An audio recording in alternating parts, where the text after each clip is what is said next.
For years, millions of viewers have known Savannah Guthrie as the composed and confident co-anchor of Today on NBC. Her bright smile, sharp interviews, and calm presence have made her a trusted morning voice in American households. She's reported on elections, interviewed presidents, and openly shared moments of personal struggle with grace. To the public, Savannah seemed like the perfect balance of professionalism and warmth. But sometimes the most polished public figures carry private stories that few people ever see.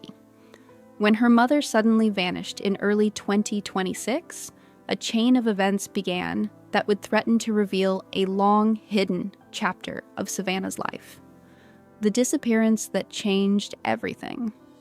On a quiet morning in February 2026, Savannah's world shifted dramatically. Her mother, Nancy N.Y. Guthrie, disappeared from her home in the foothills near Tucson, leaving behind a scene that baffled investigators. A faint trace of blood was discovered on the porch, but there were no signs of forced entry. Her pacemaker had stopped transmitting signals, and a ransom message demanding Bitcoin appeared days later. Law enforcement from the Pima County Sheriff's Department and the Federal Bureau of Investigation began working the case. As days passed without answers, the disappearance turned into a nightmare that gripped Savannah and her family. 10 days of uncertainty. By the 10th day of the search, tension had reached a breaking point. Savannah, along with her siblings Annie and Cameron, had temporarily relocated to Tucson to coordinate the search. Their command center was a rented house not far from Nancy's empty ranch-style home. Volunteers combed the desert landscape, drones scanned the rugged terrain, and investigators followed every possible lead. Yet nothing concrete emerged. Each passing hour carried new fear. Nancy was 84 years old and relied on medication and a walker. Time was working against the family, and the silence surrounding the case felt heavier with each day. A phone call that shook Savannah. Everything changed at approximately 8:45 a.m. one morning. Savannah stepped onto the patio to answer a call on her personal phone, expecting an update from investigators. Instead, she heard a woman's voice she hadn't heard in decades. The caller introduced herself as Elena. The name instantly froze Savannah in place. According to people close to the family, the conversation was tense and emotional. Elena hinted that Nancy's disappearance might connect to something buried in Savannah's past. She referenced details that only someone from Savannah's younger years could know, including a locket Savannah had once given her long ago. A secret from long ago. To understand the impact of the call, one must look back decades earlier. Savannah grew up in Tucson after being born in 1971 as Savannah Clark Guthrie. Her childhood appeared ordinary. Her father passed away when she was young, and her mother, Nancy, became the strong figure who held the family together. Nancy raised Savannah and her siblings with discipline, faith, and determination. She encouraged resilience and independence.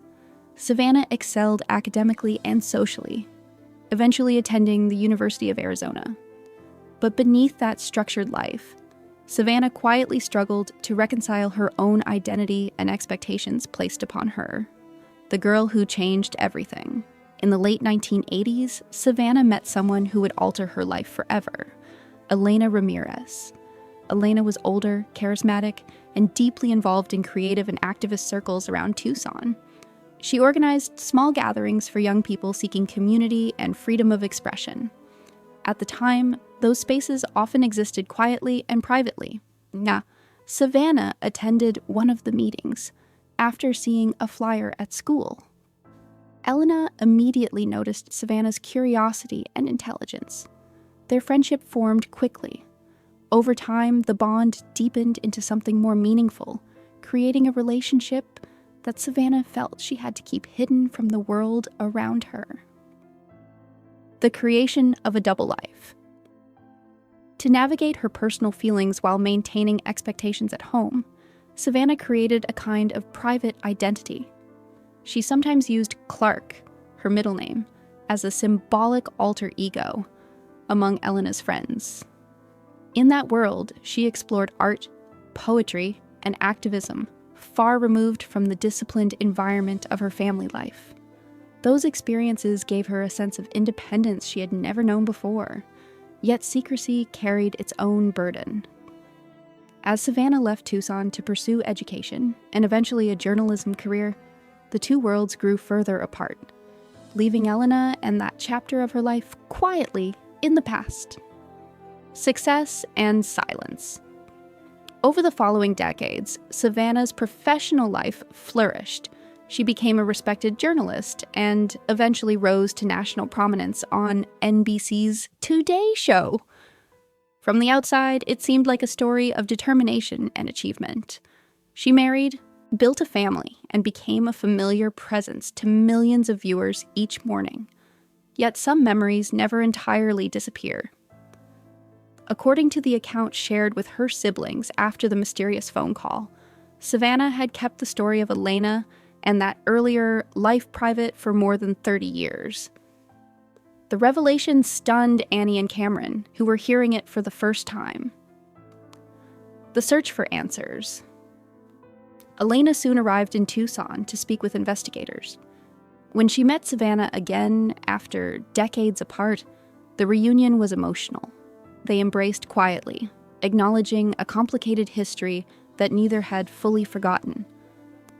Elena then shared information with investigators, including photographs, letters, and a list of names from their activist circle years earlier. One name drew particular attention: Ricky Torres. Authorities began examining whether anyone from those past connections could be linked to Nancy's disappearance. While the evidence was far from conclusive, it provided the first real investigative thread after days of uncertainty. A new lead emerges. Background checks revealed that a man named Ricky Torres had once been connected to people in that earlier community. Records suggested he had recently resurfaced in the Tucson area after years off the radar. A neighbor later reported seeing someone resembling him near Nancy's neighborhood, roughly 2 weeks before the disappearance. Investigators treated the information cautiously, but it offered a possible direction. For Savannah, even the smallest lead carried enormous emotional weight. After days filled with fear and helplessness, the possibility that authorities were finally moving toward answers created a fragile sense of momentum. Facing the past, as the investigation continued, Savannah found herself confronting a truth she had avoided for decades. Her carefully separated worlds had collided. The polished journalist known to viewers and the young woman who once explored hidden communities in Tucson were no longer separate identities. Standing outside that evening as the desert sun dipped behind the mountains, Savannah spoke quietly with Elena about the years that had passed.